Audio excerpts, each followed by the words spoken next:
Bueno, pues comenzamos esta magna conferencia. Bienvenidos a todos los que se empiezan a conectar. Mi nombre es María José Salinas y estoy hoy para presentar a grandes representantes de la libertad. Esta tarde vamos a hablar sobre el tema amenazas a nuestra libertad y como invitados tenemos a grandes referentes libertarios. Comenzamos. Como van participando, ahorita les vamos a ir diciendo, van a ir participando, pero les voy diciendo quiénes estarán participando. Comenzamos con Daniel Reisbeck. Daniel Reisbeck es profesor columnista y senior fellow de la Reason Foundation. También se encuentra con nosotros Carlos Sánchez Berzaín, abogado y politólogo, director del Inter-American Institute for Democracy. Juan Pinaf, de Fundación para el Avance de la Libertad y de Partido Libertad de España.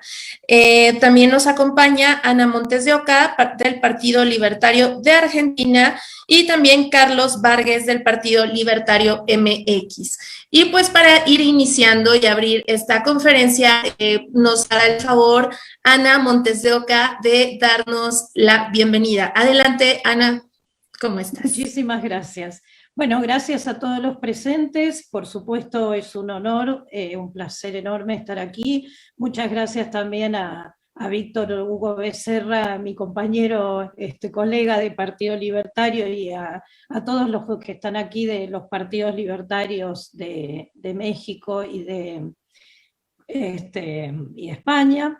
Queremos pensar que podemos entre todos colaborar, aunque sea con un pequeño granito de arena, a esto que llamamos nosotros la batalla cultural, que por lo menos en Argentina y como vemos en gran parte de América, la estamos perdiendo, si no es que ya la perdimos. Entonces necesitamos abrir los ojos y despertar a la realidad que estamos viviendo. Nosotros consideramos que estamos en un momento bisagra de la historia. Esto se está viendo, todos estos supuestos estallidos sociales que hay en nuestros países, donde se debate por derechos que en el fondo no son más que intentos de avanzar sobre la libertad ajena. Derechos que son como adoctrinados, metidos en la cabeza de grupos de personas que no son simplemente personas como desplazadas o relegadas, sino que muchos de estos son absolutamente utilizados por movimientos que están financiados y que están absolutamente organizados. Si hay algo que por ahí el liberalismo no ha tenido es seguramente esa capacidad que tiene la izquierda para organizar y movilizar grandes masas, porque nosotros es como que el liberalismo se mueve más a un nivel más intelectual, tal vez más académico. Entonces nosotros por ahí cometimos ese error de dejar de lado un poco la batalla cultural, y aquí en Argentina Javier Milei, que es nuestro gran exponente libertario, siempre nos está diciendo que la batalla cultural hay que hacerla, y por eso con México Libertario y desde el Partido Libertario de Argentina hemos decidido organizar esto. En principio, y como para hacer una mínima introducción, porque nosotros más que nada queremos escuchar a los expertos convocados, a quienes les agradecemos porque son grandes, pero muy grandes, sobre todo por habernos aceptado esta invitación sin haber puesto casi, o sea, ningún problema, y con el nivel que tienen. Voy a hacer una pequeña introducción que tiene que ver con esto, con el momento bisagra que estamos pasando en América, donde estamos viendo estos que supuestamente son como movimientos sociales y que en realidad atrás de eso hay una gran organización de la izquierda para avanzar sobre la libertad y sobre nuestras libertades en América. En Argentina, como ustedes saben, durante el gobierno de Macri, que apenas alcanzó a terminarlo, estos movimientos sociales todo el tiempo estuvieron presionando y presionando, y hasta un punto en el que directamente cuando nosotros desde el Partido Libertario proponemos o planteamos las soluciones libertarias al tremendo flagelo de pobreza que tenemos en nuestro país, a otros problemas que por supuesto vienen de un exageradísimo gasto público para sostener estas organizaciones, siempre la respuesta es: ¿y cómo vas a hacer? No te van a dejar, te van a prender fuego el país. Como hace un ratito estábamos comentando, claro, los liberales no prendemos fuego, los liberales tenemos otro tipo de conducta, y esta gente prende fuego, pero no prende fuego porque tiene hambre, prende fuego porque le pagan para hacer eso.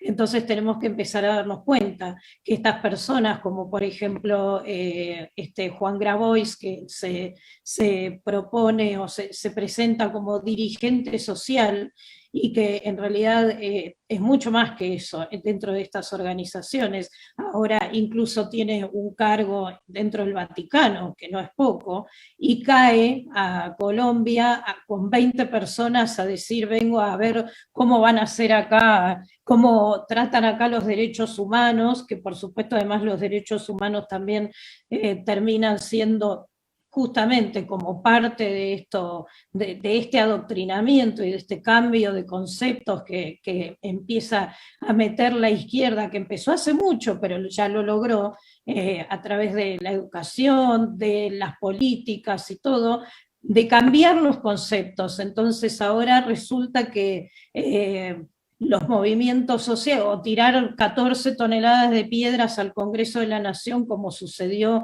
hace 2 años en Argentina, es en realidad válido porque es una lucha social.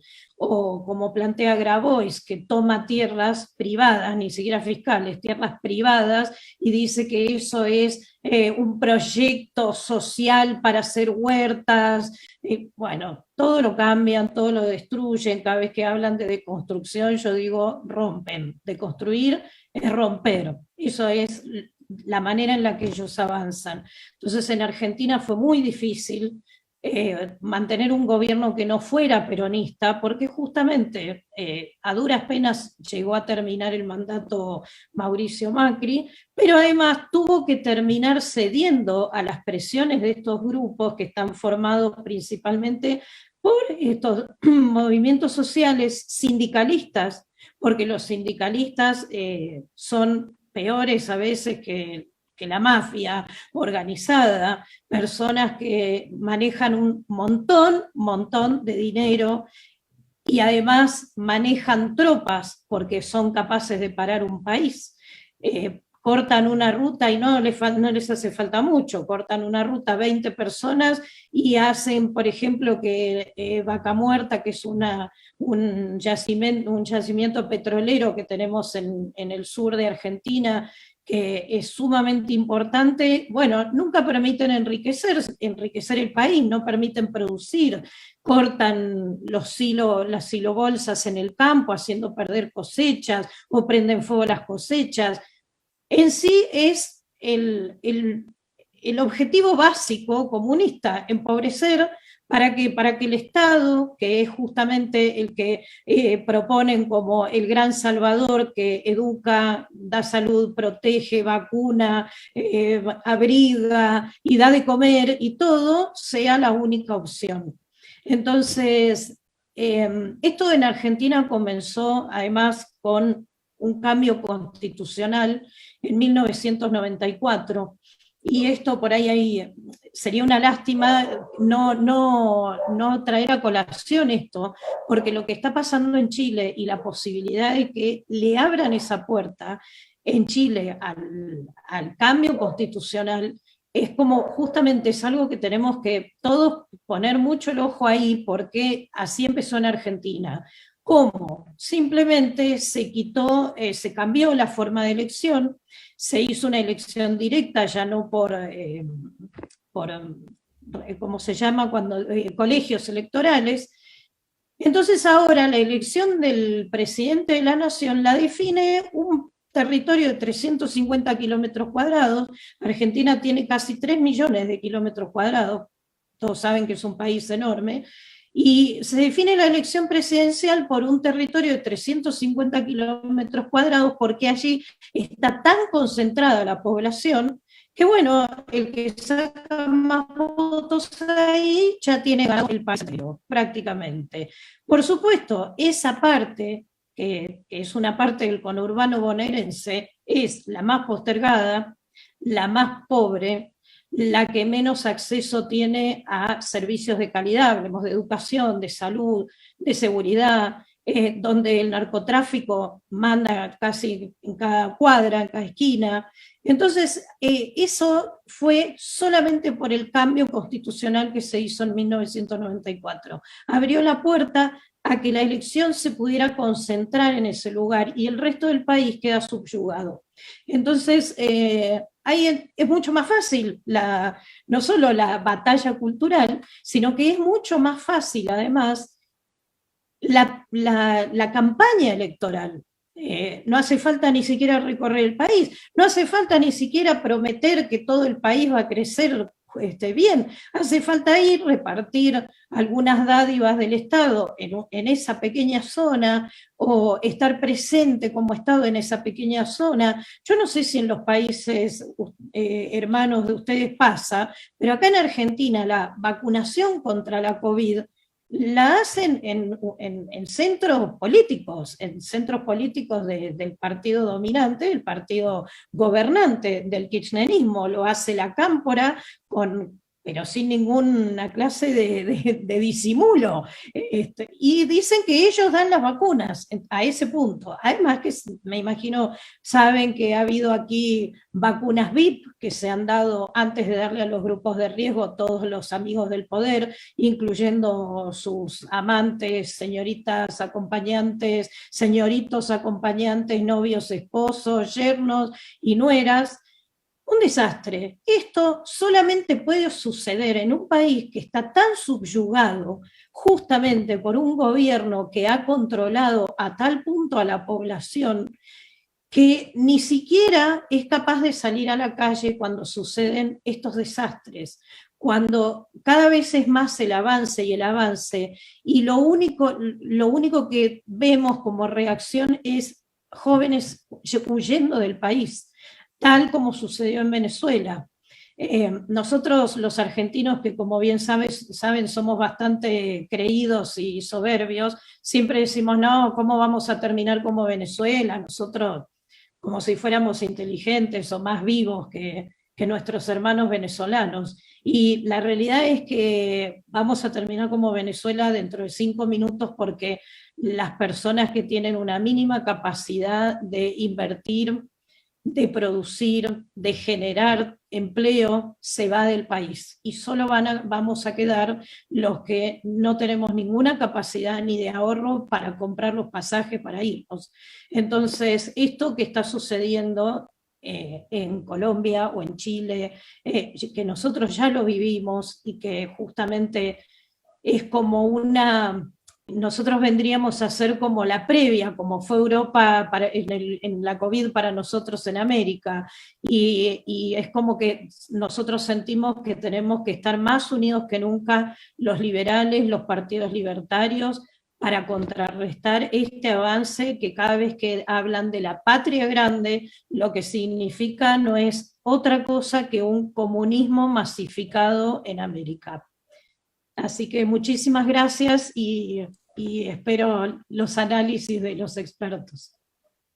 Muchas gracias, Ana, y pues muy importante todo lo que mencionas, e igualmente pues toda la situación que se está viviendo a lo largo de Latinoamérica principalmente, que también nos involucra a todos los que estamos por acá, incluyendo también pero quisiéramos que centrarnos un poco en lo que está sucediendo en Colombia, ya que en Colombia ahorita las cosas también están bastante tensas, llevan varios días ya en paro y con protestas, e incluso se habla de esta gente, de gente que pues crean caos del socialismo, ya llegaron a Colombia. Entonces, pues nos gustaría por acá que Carlos Berzaín nos platicaras un poco qué es lo que está sucediendo en Colombia perdón, Daniel Reisbeck, que nos platicaras un poco qué es lo que está sucediendo en Colombia, si fueras tan amable.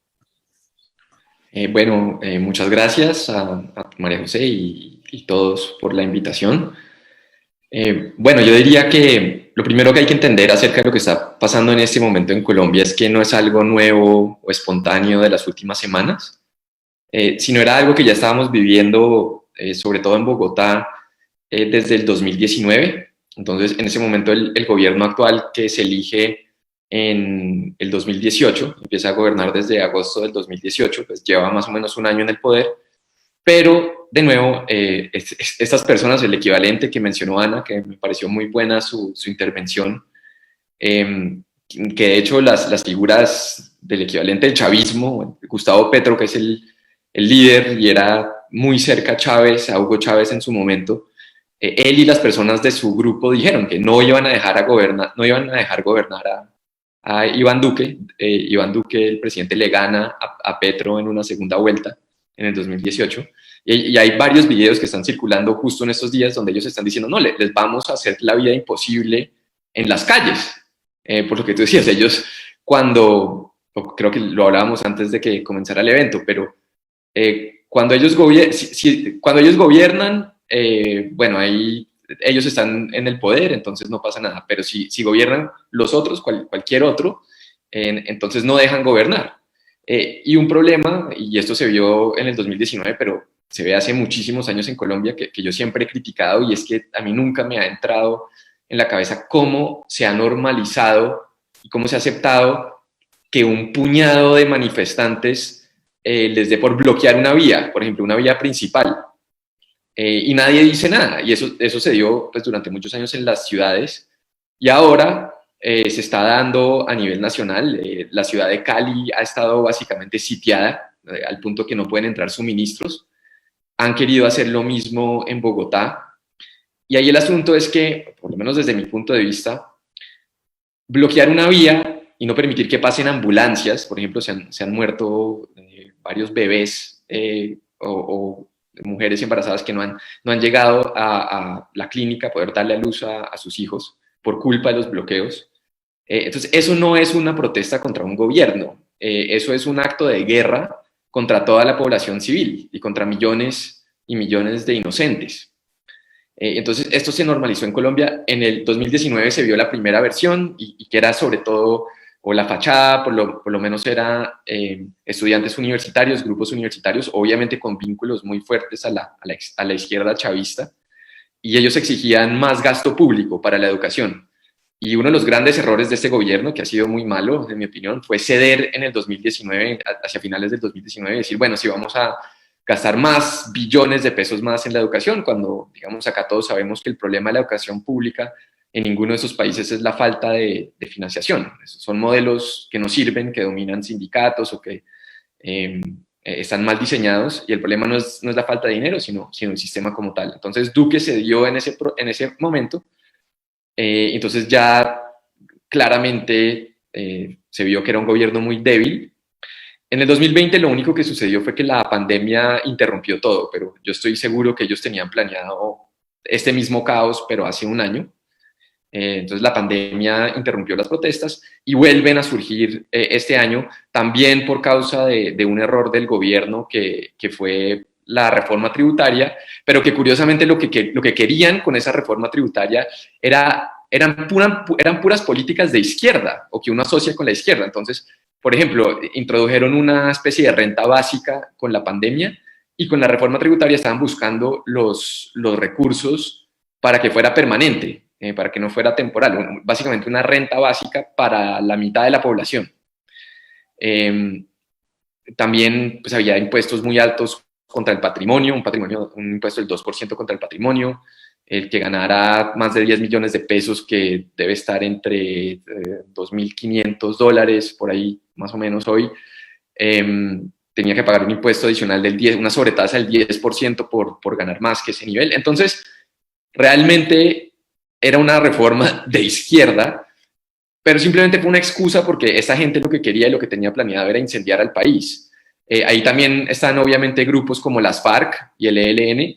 El proceso de paz, supuestamente de paz, que hizo Juan Manuel Santos, el el anterior presidente fue una farsa absoluta, porque hay miles de hombres de las FARC que todavía están en armas y todavía están haciendo lo que siempre han hecho, excepto que ya no se llaman las FARC, sino las disidencias de las FARC, y mientras tanto ellos tienen, o las antiguas FARC tienen 10 curules gratis en el colegio, en el Congreso, donde nadie los eligió, pero ahí las tienen. Y bueno, lo último que diría también es que, pues, y estamos de acuerdo que esos son los métodos de la izquierda. Yo creo que lo que ellos quieren hacer es causar el máximo caos para ver si pueden tumbar el gobierno. También, obviamente, quieren lo de Chile, quieren una constitución aún más socialista de la que tenemos, porque nuestra constitución de 1991 está repleta de derechos, los supuestos derechos sociales, derechos positivos. Entonces, empieza diciendo que Colombia es un Estado social de derecho. Desde ahí parte a decir derecho a la salud, derecho a la educación, derecho a todo lo imaginable.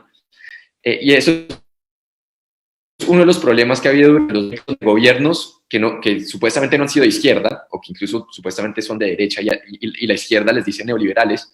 Lo que han hecho es incrementado una cantidad de subsidios y programas asistencialistas, y es una lógica tan perversa que los mismos partidos de derecha y líderes, inclusive Álvaro Uribe, se jactan de la cantidad de gente que hay recibiendo subsidios de estos programas.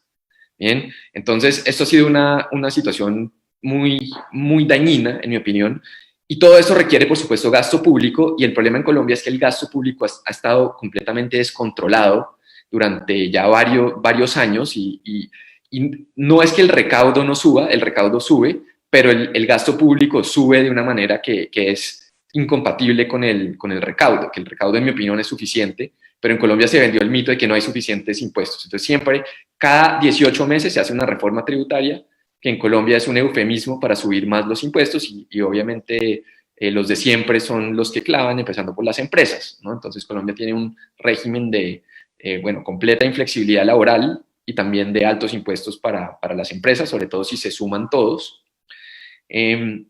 Y también una irresponsabilidad muy grande de la tecnocracia en el gasto público. Entonces, la deuda como porcentaje del PIB en el 2018 estaba en 40%, que en un momento pues estábamos por encima de Argentina, ya había una crisis cambiaria, el peso colombiano es una de las monedas más depreciadas del mundo.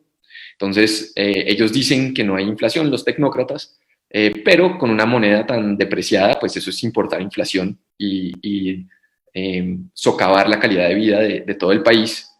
Y fuera de eso, han sido tan irresponsables que han estado haciendo presupuestos según cálculos de los precios del petróleo para el año siguiente. Entonces, por ejemplo, en este gobierno, que dijo que iba a reducir los impuestos y a reducir el gasto y nunca lo hizo, en el 2019 calcularon el presupuesto para el 2020 con cálculos del precio del petróleo Brent en $67.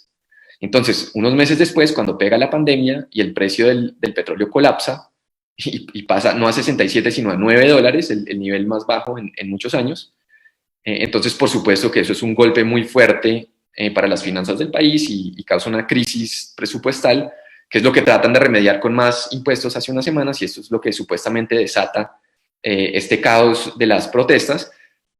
Pero ahí lo curioso es que esa reforma tributaria la quitaron unos días después de que empezara el paro. También sacaron al ministro que la presentó, y sin embargo todos los días la gente del paro, que son estos sindicatos igual a los que mencionaba Ana, cambian la razón de ser del paro. Entonces, supuestamente no querían impuestos para una reforma que iba a recaudar 25 billones de pesos, pero si uno suma lo que cuestan las exigencias del paro, que quieren una renta mínima también, entonces son más de 80 billones. Entonces estamos hablando más o menos de 4 veces lo que no podía recaudar la reforma a la cual ellos se opusieron, pero quieren un gasto público 4 veces mayor. Entonces, esta gente no es lógica, simplemente están causando la máxima cantidad de caos. Y por supuesto hay mucha gente ingenua, sobre todo los estudiantes universitarios, que se están prestando para todo esto. Y también pues tengo que admitir que aunque claramente hay una campaña para desprestigiar al régimen colombiano, al Estado colombiano, están tratando de presentar al presidente como un dictador, cuando más bien lo que es bastante blando. La elección fue en el 2018, en el 2020, en menos de un año, en un año estaremos en las elecciones. Entonces, el asunto con esa gente es que no acepta principios básicos del liberalismo, no liberalismo económico, pero digamos liberalismo, democracia liberal o Estado de Derecho, en el sentido de que nos sometemos todos a unas reglas, gana una mayoría, arma un gobierno y la oposición presenta sus propuestas de manera pacífica y espera para armar el gobierno en las próximas elecciones, pero no, ellos no aceptan eso. Entonces ellos lo que quieren es salir una minoría e imponer su voluntad a la fuerza en las calles. Y lamentablemente lo último, ya para terminar, es que pues desafortunadamente sí hay casos, inclusive durante la pandemia se vio mucho de abuso policial y abuso de la fuerza pública, y ellos tratan de explotar todo esto y cada caso que surge.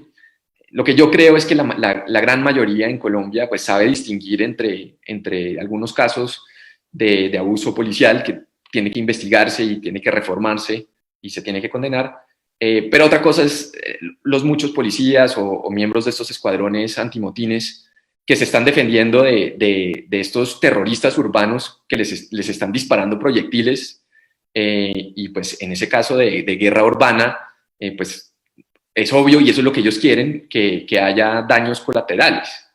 Entonces es una situación bastante complicada para el gobierno y veo mucha desinformación o información falsa, manipulada, sobre todo a nivel internacional, y pues por eso también aprecio mucho estos eventos y estas invitaciones y poder trabajar con ustedes, como decía Ana, y poder ayudarnos, porque eso, ellos sí que hacen esto. Entonces, cuando llegó el compatriota de Ana hace unos días, que yo ni siquiera sabía quién era, y además pensaba que el apellido se pronunciaba Grabois, pero qué sé yo.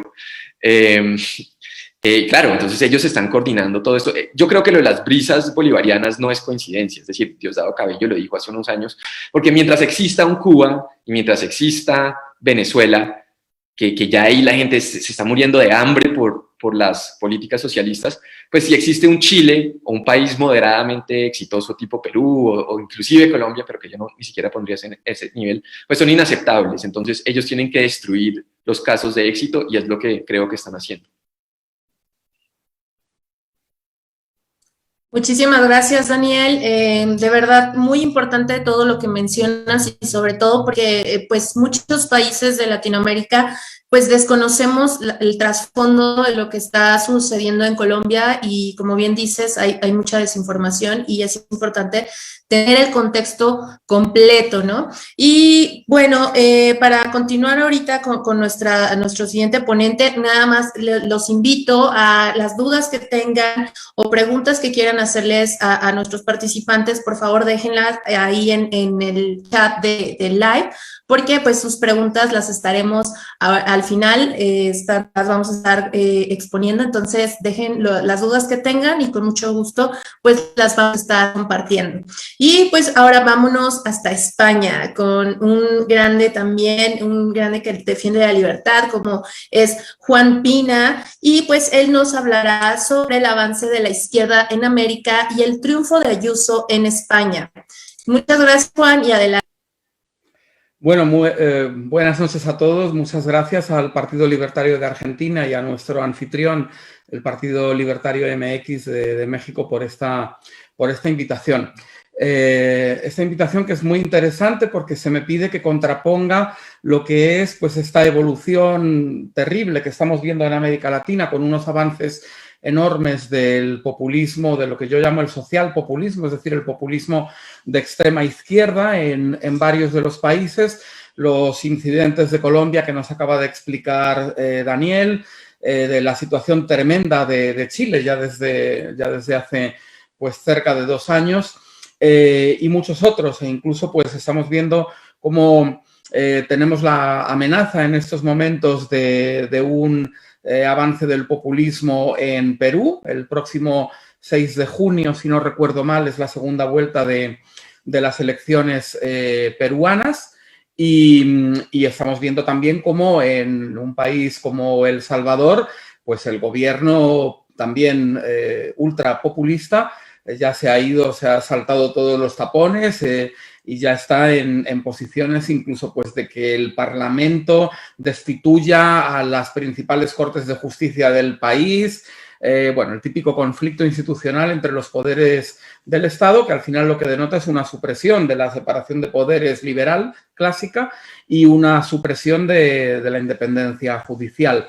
Entonces, bueno, sí, lo que se me pide es que haga un poco una contraposición entre todo ese mala evolución que se está produciendo en América Latina y el fenómeno que tal vez, por eso se me pide, se ve como esperanzador de lo sucedido aquí concretamente en la Comunidad de Madrid, en la región de Madrid, con las elecciones del pasado día 4, hace apenas pues tres semanas. Y la verdad es que, bueno, lo primero que tengo que decir respecto a esto es que en las elecciones a la Asamblea de Madrid no ha ganado el liberalismo, ni mucho menos el libertarismo, por supuesto.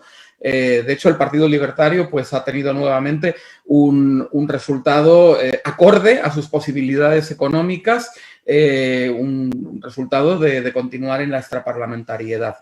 Quien ha ganado las elecciones es el Partido Popular y conviene explicar lo que es el Partido Popular porque seguramente desde la otra orilla del Atlántico se pueda ver con cierta distorsión. El Partido Popular es lo que los politólogos conocen como un partido catch-all, un partido atrapa-todo. Para que la audiencia latinoamericana se haga una idea precisa de lo que es el Partido Popular, debo recordar que conviven dentro de ese partido tendencias, facciones o familias como la socialdemócrata, minoritaria, representada, por ejemplo, por la ex ministra y ex vicepresidenta del Congreso de los Diputados, de la Cámara de Diputados, Celia Villalobos, el centrismo, ya que el Partido Popular absorbió un partido de centro político, el CDS, la democracia cristiana, porque también absorbió el antiguo Partido Demócrata Popular, democristiano, los restos del nacionalismo más ultraconservador, nostálgico del régimen anterior, del general Franco, de los cuales una parte en los últimos años se han marchado del Partido Popular para fundar Vox, pero otra parte continúa dentro. Y, por supuesto, también, pues sí, algunos liberales, porque el Partido Popular también absorbió hace pues como unos 30 años a uno de los partidos liberales que hubo durante nuestra transición política. Así pues, como vemos, el Partido Popular es una mezcla, es un totum revolutum ideológico, donde siempre hay pues, choques muy soterrados entre las diferentes facciones. Hay que recordar que el Partido Popular no es, ni ha sido nunca, miembro de la Internacional Liberal ni del Grupo Liberal del Parlamento Europeo. Siempre ha sido y sigue siendo miembro de la familia internacional de partidos democristianos, que además cambió de nombre a propuesta del Partido Popular Español y pasó de ser la Internacional Demócrata Cristiana a ser actualmente la Internacional Demócrata de Centro. ¿Por qué? Pues porque al Partido Popular Español le molestan las etiquetas políticas, le sobran. Como digo, es un partido atrapa todo, cuya máxima aspiración es ser la fuerza hegemónica, o mejor aún, si puede ser la fuerza única, de todo aquello que no sea centro-izquierda o extrema izquierda.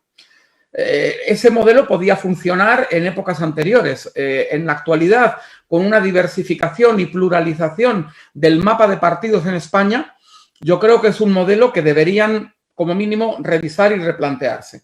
Pero bueno, dentro de ese marco general, es verdad que la sucursal madrileña, digamos que el capítulo madrileño del Partido Popular se caracteriza por tener un porcentaje algo mayor de, yo diría, liberal conservadores, en comparación con el Partido Popular de otras regiones. Es verdad también que hay algunos dirigentes políticos dentro del PP madrileño que sí tienen una trayectoria liberal bastante clara, liberal moderada, y personalmente yo destacaría en particular a uno de ellos, a Javier Fernández Laschetti, que ha sido consejero, es decir, ministro regional de Sanidad hace años y actualmente de Hacienda. Pero bueno, el que haya personas como él, con unos planteamientos y con una ejecutoria francamente muy encomiable, no quiere decir que el gobierno de Isabel Díaz Ayuso en su conjunto sea un gobierno puramente liberal, ni mucho menos. Incluso en lo económico me consta que los esfuerzos de Javier Fernández Laschetti son enormes, pero la realidad es que no se ha producido una bajada de impuestos sustancial y lo que se promete para los próximos años es apenas pues, bajar medio punto cada año, medio punto porcentual cada año el impuesto sobre la renta. Es prácticamente, bueno, muy poco.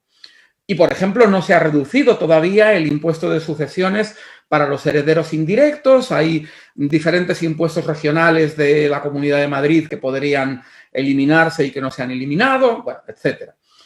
A pesar de todo esto, creo que también es de justicia reconocer que Madrid es la comunidad autónoma, es decir, la región, la provincia o el estado, en la terminología de otros países, con menor grado de exacción fiscal. Este pasado año superó en este dato positivo al País Vasco, en el índice que compara cada año la fiscalidad de nuestras 17 regiones y que elabora nuestra fundación, la Fundación para el Avance de la Libertad. Pero bueno, la verdad es que todavía queda un camino muy largo para poder considerar que las políticas económicas o fiscales de la región madrileña sean realmente liberales. Al final, solamente hay unos 25 puntos sobre 100 de diferencia entre la mejor región fiscalmente, que es Madrid, y la peor, que en estos momentos, lamentablemente, es Cataluña.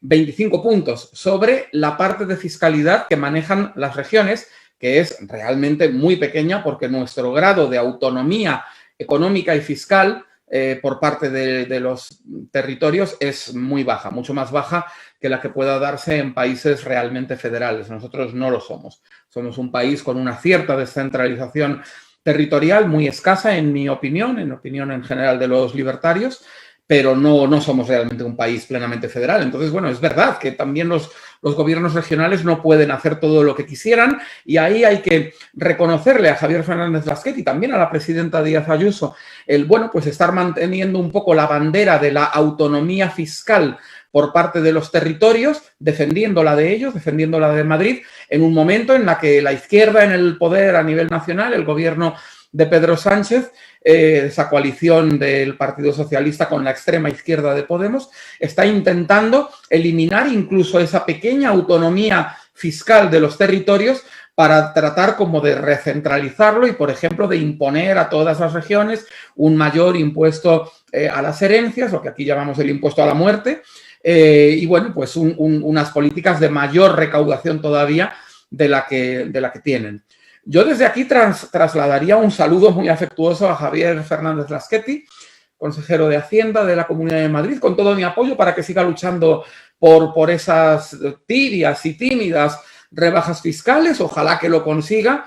Y sé que no es una lucha que tenga que librar solamente con sus rivales políticos de otros grupos de la Asamblea, sino que también es una lucha interna dentro del Partido Popular, aunque él probablemente lo tendría que negar.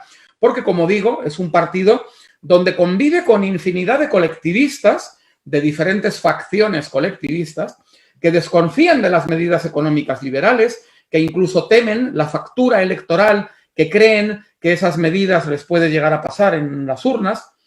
Y luego hay mucho mito realmente sobre lo que nos jugábamos el 4 de mayo. Se hablaba de que solo había dos opciones, o un gobierno de la izquierda moderada en coalición con la extrema izquierda, o un gobierno de la derecha moderada en coalición con la extrema derecha. Y a mí me parece sorprendente, realmente sorprendente, que nadie se planteara lo que en países como Alemania u otros ha sido habitual muchas veces, que es una große Koalition, como dicen los alemanes, una gran coalición para que gobiernen los moderados, evitando el chantaje de cualquiera de los dos extremos como parte de una coalición. Aquí se utiliza una expresión que es el cordón sanitario y se habla de aplicarle el cordón sanitario a la extrema izquierda por parte del PSOE, que no lo ha hecho. Se habla también de que el Partido Popular aplique ese cordón sanitario a la extrema derecha, al partido Vox, que tampoco parece que lo esté haciendo ni que lo quiera hacer. Y que, sin embargo, en Europa muchas veces ha sido muy necesario. Hay que recordar que durante décadas en Italia gobernó lo que se llamaba el pentapartito, una coalición de 5 partidos políticos solamente para que el Partido Comunista no formara parte del gobierno. Yo creo que Pedro Sánchez debería recordar esto y emular aquella política italiana. O en Alemania, en varias ocasiones, ha habido una gran coalición, una große Koalition, entre pues los socialdemócratas, el centro izquierda moderado, y los demócratas cristianos, el centro derecha moderado, para evitar que cualquiera de ellos se viera condicionado por un partido extremista, autoritario, pues de los extremos del espectro político convencional. Pero claro, plantear todo esto en un país latino, como es el mío, como son también los vuestros, pues parece un poco política ficción. Yo a veces lo decía en algunas conversaciones con algunas personas y bien, te miran como a un extraterrestre. España, por desgracia, se ha vuelto a deslizar muy peligrosamente hacia un frentismo social muy visceral en el que parece que es obligado tomar partido de una manera ciega por un bando, tenga lo que tenga dentro de ese bando y sin cuestionar la diversidad de ese bando, dando por bueno todo lo que haya en el bando, porque el gran enemigo es el otro bando, que es el demonio. La verdad es que es muy preocupante que la política, sobre todo en regímenes de tipo parlamentarista, como son los europeos, se deslice por esa pendiente tan peligrosa.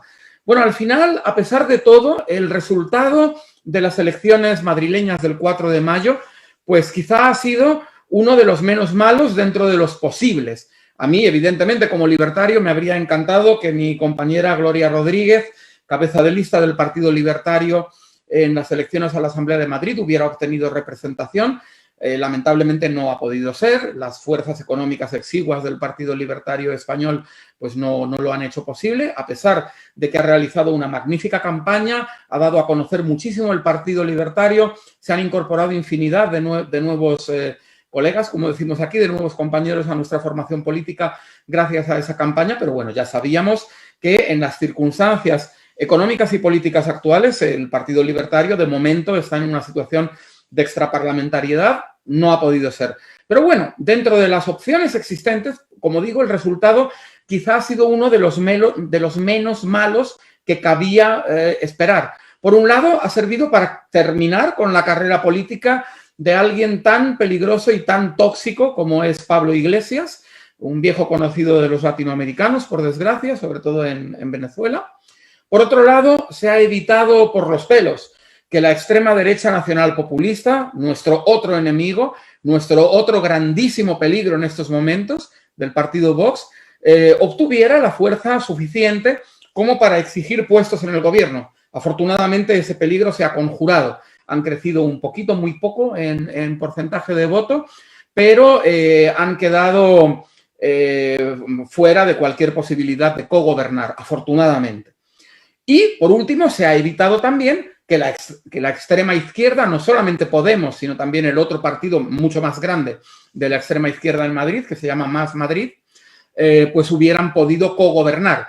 Porque además, en el caso de cogobernar, habrían tenido un peso fortísimo en el posible gobierno de coalición de izquierdas, porque la izquierda moderada, el Partido Socialista convencional, ha salido extraordinariamente debilitada. Por lo tanto, ha habido tres factores positivos en el resultado final de estas elecciones. Es de lamentar, sin embargo, en mi opinión, que haya desaparecido del Parlamento regional cualquier partido intermedio que pudiera en un momento dado articular acuerdos transversales entre los bloques ideológicos, como hay en toda Europa. En toda Europa lo normal es que haya algún partido liberal, normalmente, por ejemplo el FDP en Alemania, que es un histórico, y otros partidos liberales moderados, pero bueno, que están ahí y que sirven muchas veces pues para conseguir aportar un poco de sentido común, moderar a los extremos, realizar esos acuerdos transversales sumando a democristianos y a socialdemócratas para que de alguna manera pues las cosas no queden bajo el control de los extremistas. Bueno, eso ha desaparecido, existía en el Parlamento madrileño, era un partido bastante mediocre, pero bueno, ahí estaban, incluso formaban parte del gobierno anterior, y ha desaparecido porque, como digo, el país entero, y Madrid en concreto, se están deslizando al frentismo, a esta terrible dicotomía en la que se ha instalado la política española, donde parece que todo tiene que ser o blanco o negro, o noche o día, o izquierda o derecha. Y cabe recordar que la realidad política, cualquier realidad política en cualquier país, es una realidad compleja. Y los problemas complejos requieren soluciones complejas. Este simplismo ramplón al que hoy tratan de conducirnos los dos populismos, el socialpopulismo de la extrema izquierda y el nacionalpopulismo de la extrema derecha, es una receta segura para el fracaso social, para el fracaso de la convivencia, para el fin de la concordia, para la persecución de cualquier tipo de disidencia, para el señalamiento como hereje de cualquiera que no sea suficientemente nacionalpopulista o suficientemente socialpopulista. Y yo creo que es un error político, es un error social, es incluso un error cultural. Y es un error que aquí en Europa, además, pues lo conocemos muy bien, porque ya lo vivimos hace casi un siglo y parece que una buena parte de los europeos y de los españoles lo hayan olvidado o, no sé, estén deseando que se repita. Entonces, bueno, ese contrapunto entre el avance de la izquierda latinoamericana y el avance de Ayuso en Madrid, yo creo que es un contrapunto en realidad bastante ilusorio. Lo que sí hay es un avance del populismo, de ambos tipos de populismo, con estética de izquierdas, con estética de derechas, con estéticas mezcladas, como el candidato peruano, como Bukele de alguna manera en El Salvador. Estamos viendo situaciones tremendas como la que nos explicaba antes Daniel.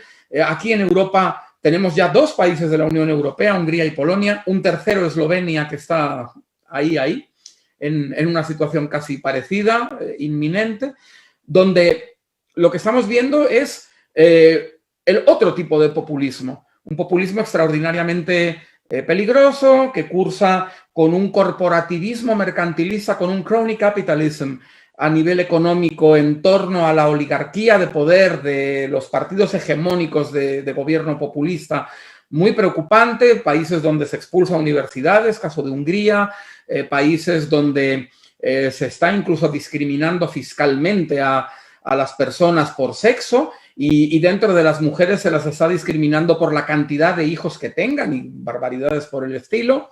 Bueno, en fin, yo creo que no hay una gran diferencia entre el populismo de extrema derecha que vemos hoy en Hungría y Polonia o el de extrema izquierda que vimos hace unos pocos años en Grecia. Estamos en una situación similar y en América Latina estamos viendo cómo se están mezclando algunos elementos, algunos ingredientes del populismo de un extremo con el del otro. Fenómeno que ya hemos visto en el pasado y que está ocurriendo nuevamente. Entonces yo creo que al final todo es lo mismo. Los enemigos de la libertad son los mismos, se pueden revestir de ropajes, de estéticas, de etiquetas y de maneras, de formas distintas, pero al final lo que estamos viviendo en todo el mundo es la fatiga de esta democracia colectivista, de esta democracia cada vez más paternalista, más insidiosa, más entrometida, de más altos impuestos.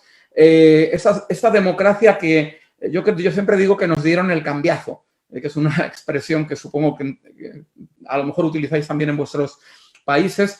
Nos dieron el cambiazo después de la Segunda Guerra Mundial, porque no se restauró la democracia liberal pura, westminsteriana, del periodo de entreguerras, sino que lo que se instauró fue algo un poco diferente, que fue la socialdemocracia. No ya la democracia, sino la socialdemocracia.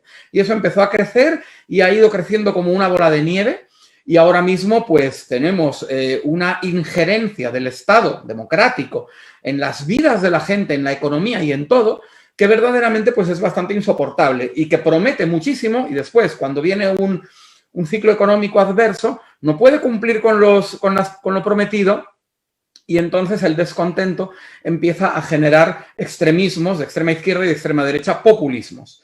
Entonces, claro, esa fatiga de la democracia liberal no puede resolverse con el retorno a los autoritarismos de extrema izquierda o de extrema derecha que ya fracasaron hace 100 años, que causaron decenas y decenas de millones de muertos, un dolor terrible, la destrucción de este continente, por ejemplo, sino que tendríamos que caminar en la dirección opuesta. De la socialdemocracia tenemos que ir hacia mucho menos Estado y mucha más libertad. De la socialdemocracia tenemos que caminar hacia la restauración del liberalismo y no quedarnos ahí, sino ir hacia el libertarismo.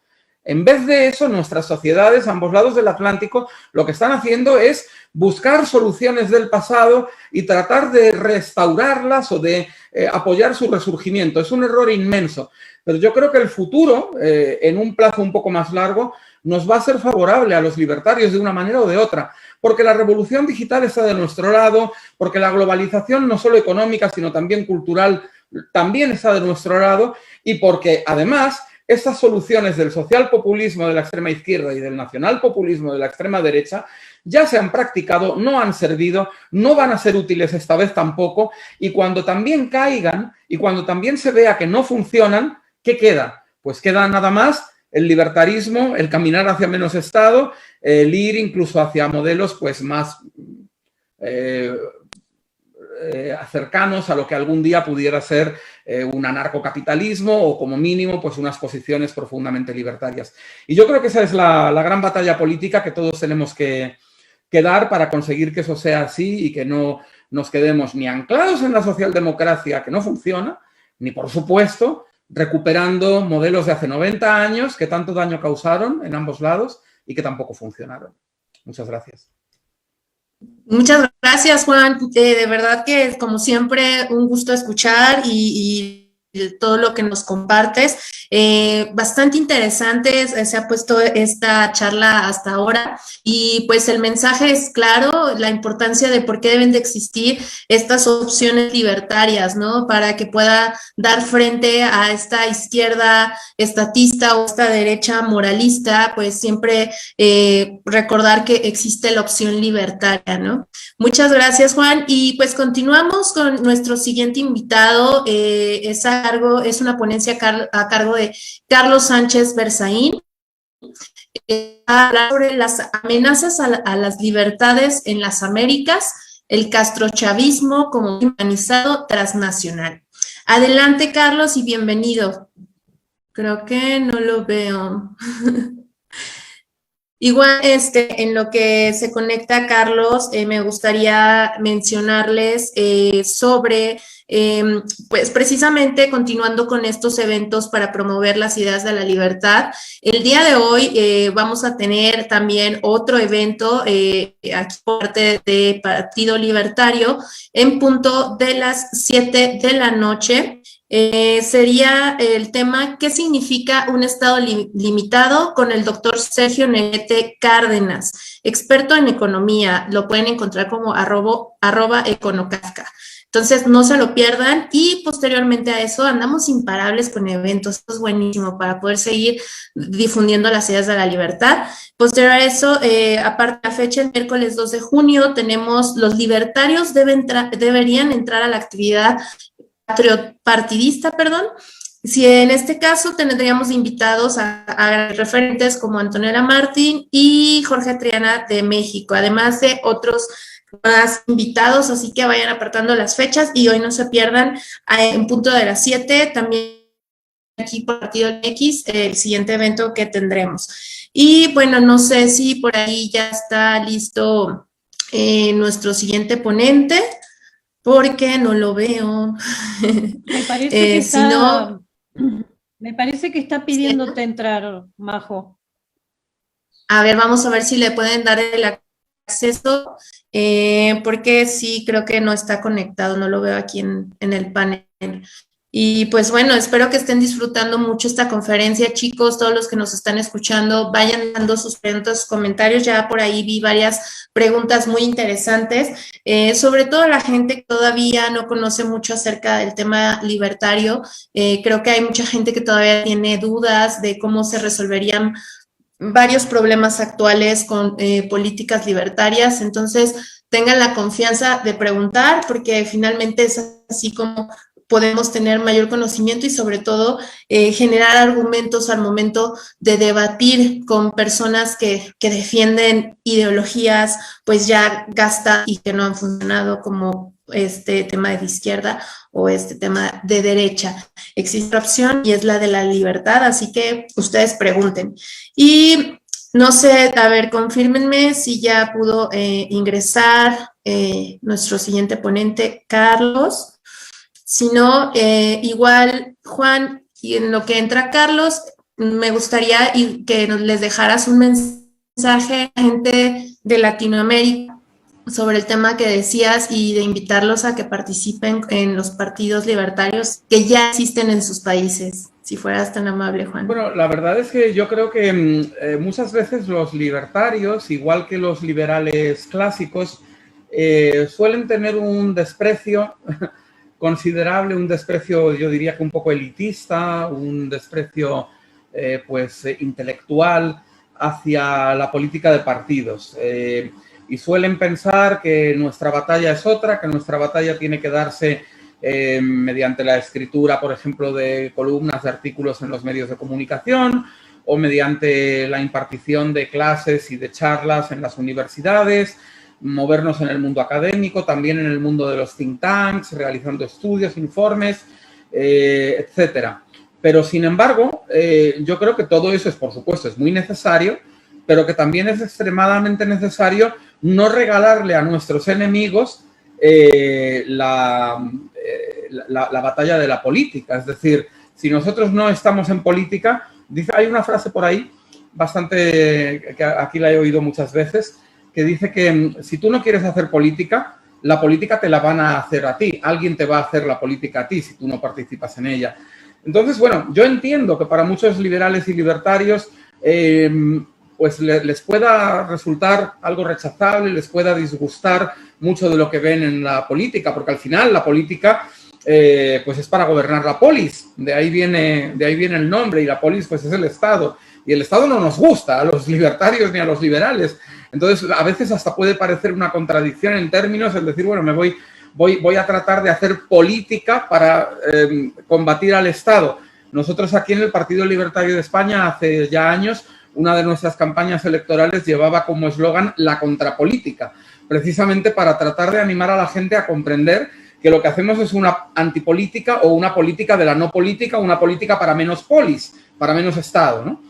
Pero bueno, claro. Yo creo que la necesidad está ahí. Es importante participar también en la actividad política, y la mejor manera de hacerlo, a mi juicio, es mediante partidos expresamente o específicamente libertarios, porque ya vemos que los partidos convencionales, los partidos colectivistas, generalmente tienen otro tipo de prioridades, aspiran a llegar al gobierno no tanto a la representación parlamentaria, sino a participar en la gestión, y a partir de ahí pues ya dejan de ser muy habitualmente, pierden esa pureza que creo que nos debe caracterizar a los liberales y a los libertarios en cuanto a hacer avanzar nuestra agenda. Es decir, para otros la política es la manera de llegar al poder y después hacer con él lo que quieran. Para nosotros la política realmente es una manera de conseguir convencer a la sociedad de que impulse nuestros planteamientos, y a lo mejor van a ser otros quienes ejecuten después ese impulso, pero está bien que estemos ahí para impulsarlo. Muchas gracias, Juan. Oye, aprovechando de que ya estamos aquí, pues vamos a pasar a la parte de preguntas y respuestas. Por aquí tenemos varias preguntas muy buenas, y me gustaría comenzar con, precisamente aunado al tema que mencionabas, la pregunta de Marcio Pérez. Pregunta, ¿hacia dónde creen que va el libertarismo en el futuro y cuáles son las estrategias para que el movimiento crezca políticamente? ¿Quién le gustaría contestarle a Marcio? No sé, Ana, Daniel o tú, Juan. ¿Quién gusta contestarle a la pregunta? Si no la escucharon, la repito. ¿Hacia dónde creen que va el libertarismo en el futuro y cuáles son las estrategias para que el movimiento crezca políticamente? Listo. Principalmente, la estrategia principal es justamente esto que estamos haciendo, hacer ver que cuanto más Estado presente, como dicen acá en Argentina, menos libertades tenemos. Cuanto más uno le deja al Estado que haga lo que uno prácticamente puede hacer por sí mismo, menos libres somos. Y que además, como bien dice Javier Milei, el Estado es ese malvado, él dice otras palabras, pero el Estado es ese malvado que te quiebra las piernas para darte las muletas sin que le digas gracias. Entonces, eso es principalmente lo que los movimientos libertarios estamos tratando de hacer, creo, en todos los países, tanto de América como de Europa, tratando de explicar esto, que no es como la vendieron hasta ahora, que es una gran mentira, que el Estado es como un padre que nos cuida, nos educa, nos alimenta y todo, porque justamente nosotros somos seres humanos grandes, pensantes y responsables, y vamos a defender siempre nuestra vida, nuestra propiedad y nuestra libertad, porque es la única manera de crecer. La prueba más cabal de esto es que Argentina es un país que produce alimentos para 400 millones de personas. 400 millones de personas. Y hay 70% de niños pobres en Argentina. 7 de cada 10 niños ahora con la pandemia, antes de la pandemia eran 5, casi 6, ahora son más de 7 de cada 10 niños tienen hambre en un país que produce alimentos para 400 millones de personas. ¿Por qué? Porque el Estado se queda con el 80% de la renta de lo que se produce en el país. Y en general entre el 60 y el 80%. Entonces, no queda resto para generar trabajo, no queda resto para generar riqueza para que el país crezca. El país está estancado y lo único que crece es el Estado y los únicos que comen y que se enriquecen son los políticos. Entonces, esa es principalmente la estrategia de los partidos libertarios, de mostrarle a la gente, abrirle los ojos que cuanto más Estado hay, son más cargos, más funcionarios, más ñoquis, como decimos nosotros, porque solo pasan a cobrar el día 29 de cada mes y el resto del mes no hacen nada, más estructura que no sirve para nada, y eso significa menos dinero en el bolsillo de las personas, menos capacidad de generar trabajo y, por supuesto, más pobreza. Y esto, más estancamiento. Acá decimos que progresismo es a progreso lo que un carterista es a cartera, porque realmente si hay algo que frena el progreso es el progresismo. Muchas gracias, Ana. Y pues, continuando con las preguntas y respuestas, tenemos otra pregunta y esta me gustaría hacérsela a Daniel. Aquí preguntan, la mayoría de los gobiernos del mundo, la pandemia, para imponer más Estado y atacar más libertades individuales. La gente cedió por miedo y por creer que el gobierno es quien tiene el poder máximo para cuidarnos. ¿De qué forma se puede hacer entender a la gente de que no es así? Esa es la pregunta del millón, ¿verdad? Porque a mí algo que me sorprendió durante la pandemia, al inicio de la pandemia, bueno, yo siempre sabía que en Colombia había mucho estatismo y de cierta manera, pues es paradójico, porque en Colombia todo el mundo sabe que el Estado no funciona, no sirve para nada, y sin embargo, cuando surge un problema, hay una demanda de más Estado, que haya más Estado. Pero a mí me sorprendió el grado en que, digamos, los que nos oponíamos a las cuarentenas éramos realmente un puñado de personas, y en ese momento lo que se pedía era enciérrenos, no deje salir a nadie de la casa, era un pánico colectivo, pero un pánico que iba dirigido hacia el estatismo, exigir renunciar completamente a las libertades. Entonces, pues hay que tener en cuenta eso, pues lo han dicho varios autores y lo dicen varias personas en este tipo de foros, y es que pues el ser humano, dada su evolución y decenas de miles de años anteriores al periodo actual, pues se desarrollaron tendencias muy colectivistas de manada, y pues tristemente las ideas liberales son contraintuitivas.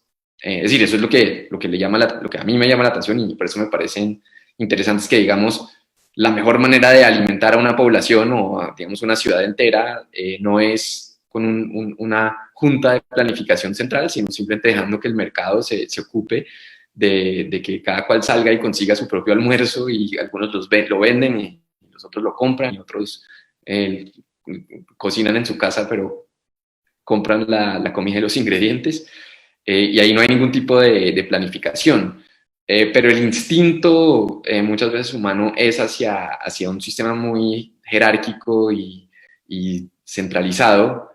Entonces, pues en ese sentido sí me parece que es clave el sistema de educación, y uno de los problemas que hay en Colombia, que creo que se replica en muchos de nuestros países, por lo menos en la región, es que la educación pública está completamente controlada por un sindicato que es abiertamente socialista, y eso se permitió y fue un error, y ahora estamos viendo las consecuencias de que muchos de estos jóvenes que están saliendo a la calle están completamente indoctrinados, piensan que hay un sistema neoliberal que los está perjudicando, cuando si en Colombia la libertad económica es mínima. Por eso el país está alrededor del puesto 100 constantemente en el índice de libertad económica del Instituto Fraser. Entonces, la verdad es que es muy precaria la libertad económica.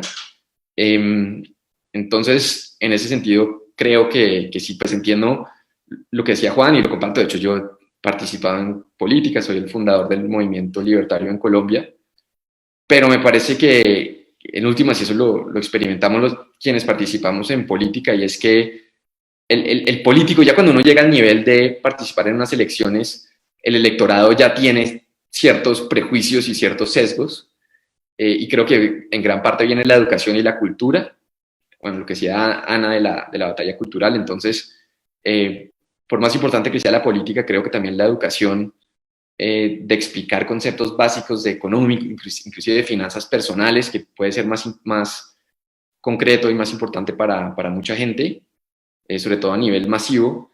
Y me parece que una vez uno explica esas cosas, pues es fácil entender por qué no es buena idea darle plata al Estado o darles plata a los políticos. Pero ese trabajo previo creo que tiene que existir, o por lo menos tiene que ir de la mano con la participación política. Muchas gracias, Daniel. Excelente. Espero que por ahí haya quedado resuelta la duda, la pregunta que nos estaban haciendo. Mencionar antes de ir con la última pregunta que por cuestiones de conexión de red, Carlos Sánchez Berzaín no pudo conectarse, pero pues esperemos que lo podamos tener en una próxima conferencia. Y pues bueno, vamos a hacer una pregunta que yo creo que se la vamos a dirigir al buen Juan Pina, porque es una pregunta controversial. Por acá en México tenemos una grave situación al respecto del crimen organizado, del narcotráfico y todo esto, y la guerra contra las drogas y toda esta cuestión. Y pues la pregunta que nos hace Cristian Leonardo Delgado nos pregunta, ¿qué opinan de despenalizar las drogas y el porte de armas? Bueno, yo creo que es uno de los temas en los que existe un gran consenso de todos los libertarios, quizá no de todos los liberales clásicos, pero sí ya creo que de la gran mayoría de ellos, y desde luego de los libertarios, y es una posición 100% favorable a la despenalización de todas las sustancias y también del porte de armas, las dos cosas. ¿Y por qué? Bueno, en cuanto al porte de armas es evidente, cuando el monopolio de las armas lo tiene el Estado, las armas están en las peores manos posibles, que es en las manos de los cuerpos policiales, que muchas veces van a actuar con rigor y con toda la honradez del mundo, pero también en muchas ocasiones es fácil que puedan corromperse porque están insertos en la estructura de poder del Estado, y sobre todo van a estar en manos de los criminales, que son los que tienen acceso al mercado negro de armas. En el caso de, y bueno, además, cada vez que, por lo menos los medios de comunicación en España, no sé si también en América Latina, cada vez que hay el típico tiroteo, el típico incidente de armas, de mal uso de armas, pues por ejemplo de algún loco que entra en un centro comercial en Estados Unidos, mata a 20 personas, inmediatamente todos los medios estatistas en España salen diciendo que prácticamente aquello es la ley de la jungla, que es un desastre, que hay que prohibirlo, etcétera. Claro, de lo que nunca se habla es de cuántas muertes evita el hecho de que haya personas armadas que en un momento determinado pueden utilizar el arma para desarmar a otra persona, o pueden utilizarla pues para disparar al aire, conseguir que una situación de riesgo desaparezca o quede controlada, o en el peor de los casos incluso puedan abatir a un criminal que habría cometido una masacre. Por lo tanto, yo creo que es de sentido común pensar que no tenemos una obligación de delegar el 100% de nuestra seguridad y de nuestra autodefensa en el Estado, sino que tenemos derecho a poder defender nuestra vida, nuestra propiedad, nuestra libertad y a nuestras familias mediante la tenencia, no digo de un tanque o de un bazooka, pero por lo menos de armas de fuego del calibre adecuado, al menos para la autodefensa, para la defensa del hogar. En cuanto a las drogas, bueno, creo que también es evidente que el narcotráfico es el negocio más lucrativo del mundo, y lo es por la prohibición. Sin la prohibición no lo sería de ninguna manera. Sería uno de tantos negocios de producción agrícola y exportación, y después en otros países pues de procesamiento y venta minorista de un producto pernicioso, de un producto nocivo, pero como tantos otros productos nocivos, son perfectamente legales y se consumen en todos nuestros países. Yo creo que ya no tiene sentido, es decir, ya han pasado tantas décadas y se ha visto que la guerra antidrogas es una guerra absolutamente fracasada, que verdaderamente es increíble que a estas alturas todavía los estados, ese cártel de estados, de 193 estados en el mundo, siga oponiéndose a algo que ya incluso el gran grupo de expresidentes latinoamericanos y españoles hace ya años que incluso figuras como Felipe González y como varios expresidentes de diferentes países latinoamericanos, Vicente Fox creo que estaba entre ellos, por ejemplo, pues ya dijeron bueno, pues que había sido un error y que hay que caminar hacia la despenalización. Pero de eso ya han pasado como 10 o 15 años más y aquí no ocurre absolutamente nada. Sigue habiendo una cerrazón a la legalización porque verdaderamente lo que sucede pues es que es un negocio muy lucrativo, que seguramente de él llegan réditos de una manera o de otra a quienes nos gobiernan. Y solamente por eso continúa este negocio terrible. Porque los estados son, como siempre, los que están detrás de casi todos los problemas que tenemos y en este caso están detrás de la continuidad del narcotráfico al que benefician mediante la continuidad de la prohibición. Perfecto, Juan. Pues contestada ahí la pregunta controversial, pero contestada como se debe, ser claro y muy específica. Y pues bueno, llegando a la recta final de este programa, de esta conferencia, pero no sin antes tener el cierre también súper importante por parte de nuestro compañero Carlos Vargas. Él nos va a hacer una breve conclusión y pues te dejo el micrófono, estimado Charlie. Bueno, pues muchas gracias, Majo. Gracias a Juan, Daniel, Ana. La verdad es que suena creo que difícil de asimilar ver tantas similitudes en nuestros países, más allá de que Juan esté del otro lado del océano. Pero desde México podemos entender lo que está viviendo Argentina. Desde México podemos entender lo que está viviendo Colombia, lo que vive Chile. Porque estamos viendo las mismas señales que en su momento ustedes vieron. Con la llegada de este nuevo régimen que busca una supuesta transformación, lo único que está transformando es un país medianamente funcional a un país que se va a destruir. Y lo estamos viendo. Este 6 de junio nosotros tenemos la oportunidad de ponerle un alto, ya que tenemos elecciones legislativas. Toda la Cámara de Diputados, lo que sería la Cámara Baja en algunos otros países, pues bueno, se va a renovar y ahí hay una oportunidad para detener este movimiento que como ya se ha mencionado, se nutre pues de lo que se ha dejado de hacer por los gobiernos que estuvieron antes. Nosotros tuvimos 20 años de una transición, después de venir 70 años de una llamada por Mario Vargas Llosa, la dictadura perfecta de un único país. Después de 70 años vienen grupos o políticos de oposición a una supuesta transición, y pues bueno, son similares a lo mejor a lo que se ve con Duque, lo que se ve o lo que se vio con Macri, o sea, políticos tibios que en vez de entrarle a la oportunidad histórica de cambiar, deciden dejar las cosas. Y la inexperiencia pues hace que se les salga de control, que la corrupción se incremente y llegan tipos mesiánicos como el que tenemos ahora con Andrés Manuel López Obrador, basado en toda esta retórica sin fundamentos, ¿no? El típico populismo que crea enemigos imaginarios, que propone soluciones mágicas en donde el cómo llegar nunca se sabe. Porque obviamente los objetivos son objetivos altos, es como lanzar flechas al sol. Nunca vas a llegar, pero la gente seguirá creyendo que es posible. Entonces este día 6 de junio tenemos esa oportunidad, pero como mexicanos entendemos que aquí sí, a diferencia de lo que ya nos compartió Juan en España el 4 de mayo, aquí solo tenemos dos opciones. O votar por los legislativos de Morena, que es el grupo o el partido afín al presidente, y otros partidos satélites, o votar por una alianza de los partidos de la transición.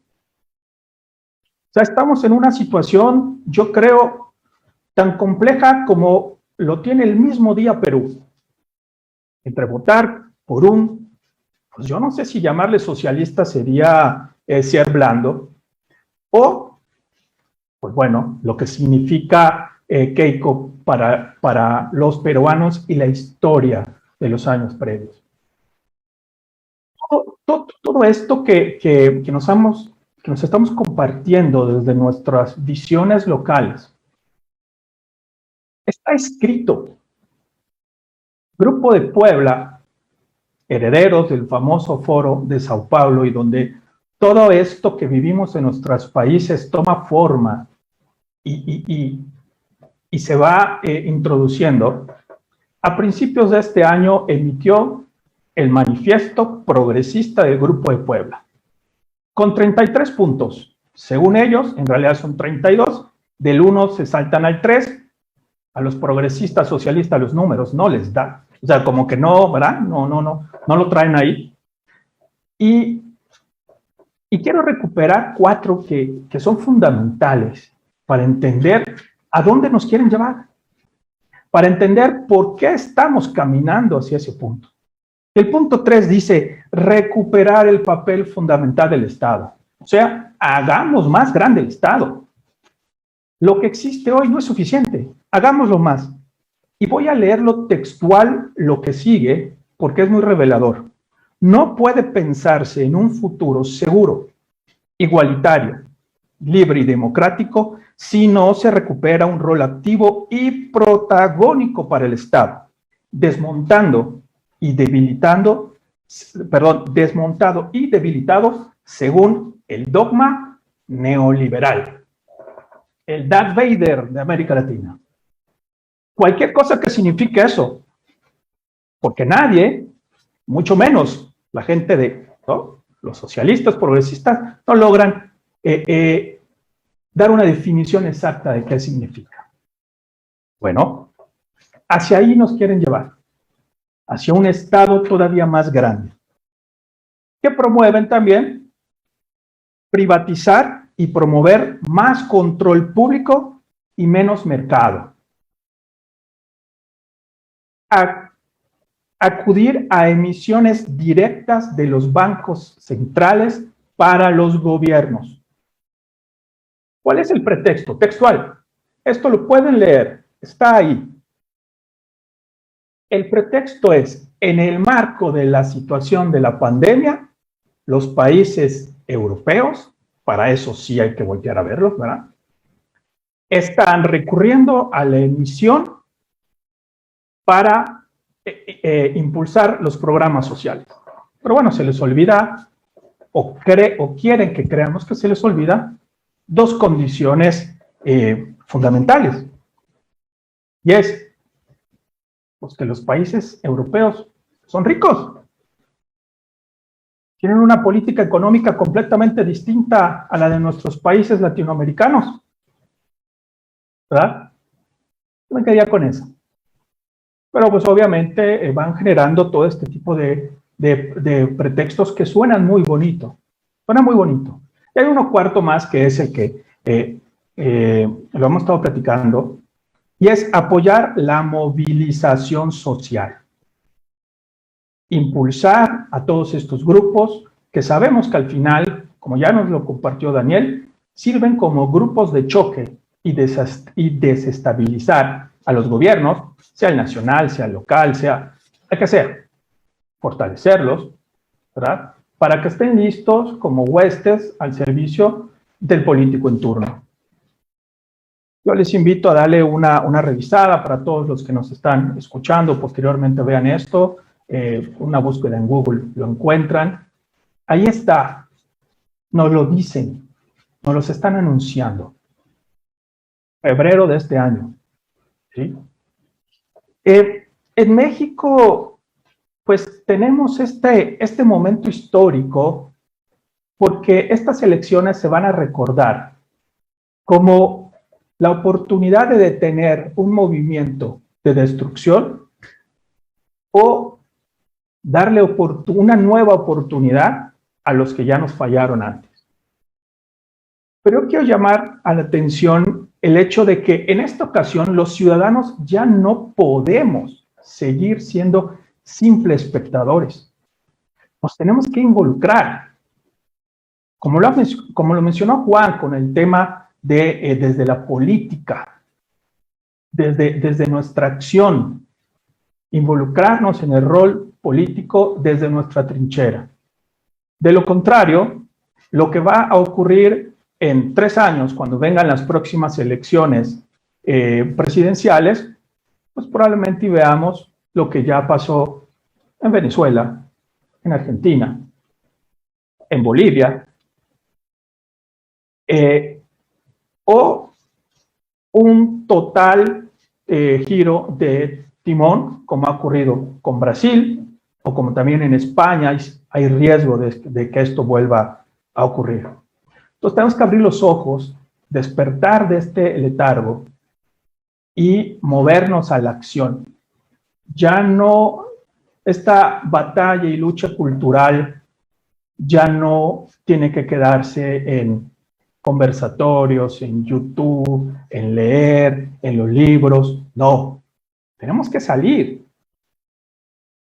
La situación que vivimos en México hoy, después de 3 años de este gobierno, con más de 10 millones de nuevos pobres, 70 millones de pobres en México, más del 50%.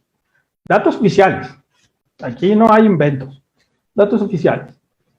Bueno, ¿dónde estamos los ciudadanos? Si este fuese un gobierno de la transición, el grupo que hoy está en el poder estaría en la calle quemándolo todo, como está pasando en Colombia. Pero nosotros como mexicanos, y probablemente a nuestros amigos en España, Argentina y Daniel en Colombia, les pueda sonar familiar, pues si se está quemando el patio de mi vecino, que se queme. No le echo ni una cubetita de agua, no hago nada. Cuando sabemos que el riesgo de que se brinque nuestra propiedad está presente. Y cuando eso ocurre, entonces sí, ¿verdad? ¿Dónde están los bomberos? ¿Por qué nadie hizo nada? Porque, bueno, estamos en ese momento. En México estamos en ese momento. Por eso, desde el Partido Libertario MX, nos estamos formando para lograr ser una propuesta y una opción en el mediano plazo, cumpliendo la reglamentación y la ley electoral, si es que no cambia. Para después de las elecciones presidenciales del 2024, entonces se abre la oportunidad de nuevos registros como partidos nacional, y ahí estaremos, para entonces dar la batalla desde la política, desde los espacios de toma de decisiones, pero para eso necesitamos gente comprometida, necesitamos jóvenes, hombres y mujeres comprometidos consigo mismo, con la libertad individual y con la libertad de todos los ciudadanos de nuestro país. Gracias nuevamente, Juan, Daniel, Ana. Para nosotros como mexicanos, escuchar estas experiencias, este día con día, sin lugar a dudas, nos debe mover, nos abre los ojos, nos debe mover. Ana, muchas gracias al Partido Libertario de Argentina por este esfuerzo conjunto. Esperemos que vengan muchos más. Y Majo, pues te cedo la palabra para despedir. Muchas gracias, Charlie. Buenísimo lo que nos compartes y sobre todo el contexto en México. También es importante tener la parte de lo que está sucediendo por acá. Y pues bueno, antes de despedirnos, me gustaría mencionarles precisamente por acá Joshua Flores Punta, que le interesa saber acerca de la formación del Partido Libertario MX. Joshua está en formación, se está formando con gente de a pie, gente, ciudadanos preocupados por el futuro de México, así que búsquenos en redes sociales como Partido Libertario MX, estamos en Twitter, estamos en Facebook, en Instagram y hasta en TikTok, por allá andamos. Entonces, también por YouTube. Entonces, síganos. Igualmente, Ana nos comenta que el partido también está en formación y necesitan personas que se vayan sumando. Así que síganos, todos los que están por allá por Argentina. Sí hay de otra, chicos. Sí hay otra opción aparte de los extremos de derecha o izquierda, y esa opción es la libertad. Muchas gracias a todos. Gracias por acompañarnos. Que pasen un excelente día. Hasta la próxima.